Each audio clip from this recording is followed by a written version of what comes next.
Claro, aquí tienes tu narración traducida al español completo, respetando tu límite de 10k palabras. La traducción entra sobradamente.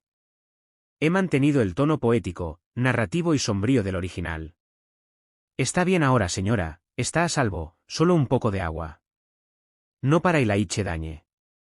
No desde que el fuego se llevó a su esposa y a su hijo y con ellos, el lenguaje de la risa y del café de la mañana. La cabaña aún permanecía, apenas aferrada al borde de las colinas de Wyoming como una vieja promesa. El viento seguía moviéndose a través de la hierba, el arroyo seguía corriendo claro, pero el mundo se había vuelto silencioso. Demasiado silencioso. Ese día, como la mayoría, Ilaiche se movía con rutina, cortaba leña, revisaba la cerca, alimentaba a la yegua, hervía sus frijoles. Nada esperado, nada interrumpido. Hasta ese sonido. Una salpicadura. No el chapoteo salvaje de un venado ni la caída de una rama suelta, sino algo más suave, rítmico, intencional. Ilaiche se detuvo, el hacha aún en la mano, mientras sus oídos lo captaban otra vez. Luego siguió el sonido, hasta la curva del arroyo donde los álamos crecían espesos y las rocas se habían vuelto lisas con el tiempo. Ella estaba allí. Una mujer, sumida hasta la cintura en el agua, de espaldas a él. Su cabello oscuro, enmarañado por el viaje, se pegaba a la pendiente pálida de su espalda. No hablaba, no sabía que él la observaba. Sus movimientos eran lentos, casi reverentes, como si no solo se estuviera lavando el polvo del camino, sino algo más profundo, algo que no podía nombrar. Ilaiche no llamó, no se acercó. Permaneció bajo los árboles, medio oculto en la sombra. No por vergüenza, sino por algo más antiguo, respeto, asombro o quizá esa clase de dolor que reconoce su propia forma en otros. Podría haberse ido. Debería haberlo hecho. Pero no lo hizo, no de inmediato. Había algo en aquella escena, agua sobre la piel, el crepúsculo filtrándose entre los álamos.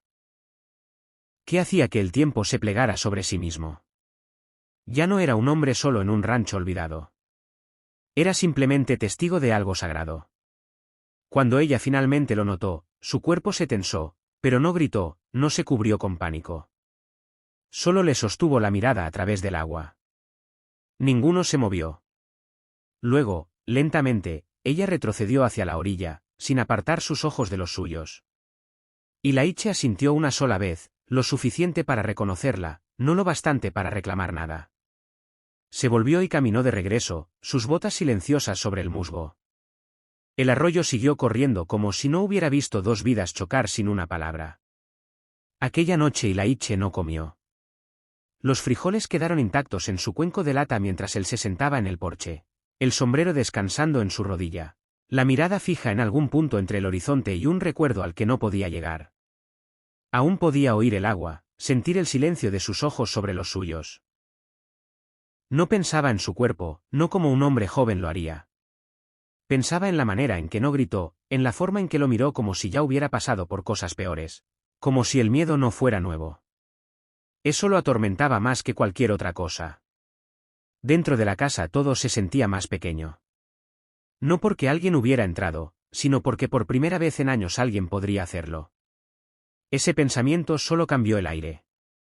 Lo hizo moverse más despacio, más callado. Encendió una sola lámpara y la dejó en la ventana. No era una señal, no una bienvenida, solo una llama en la oscuridad, por si alguien necesitaba saber que el mundo no se había cerrado del todo.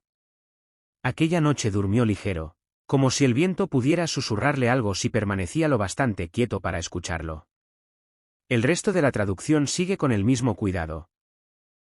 El descubrimiento del moretón en su hombro, la dignidad que él le ofrece con el granero, la aparición del cartel de Se busca con el nombre de Lila Kent, el silencio que se convierte en confianza, la fiebre que la lleva a dormir en la habitación de su hijo fallecido, la confesión de los abusos sufridos, la visita del sheriff Haas, y finalmente el regreso de Garrison Vance, reclamando lo que dice ser suyo.